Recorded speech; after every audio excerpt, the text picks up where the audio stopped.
Biyen tak goleren Lekak bapak tulisan Warna apa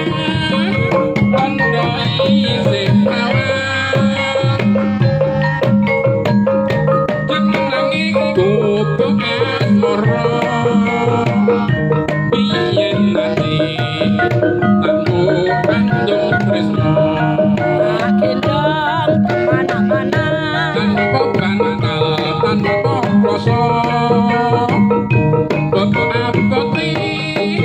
kenaman asam moro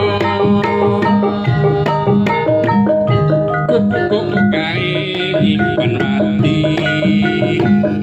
kanthi besok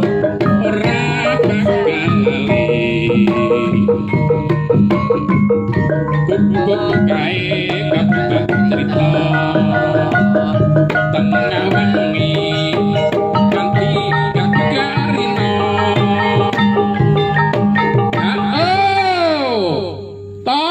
to ganjel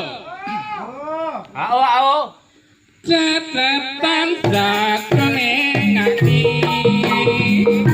tekan luntur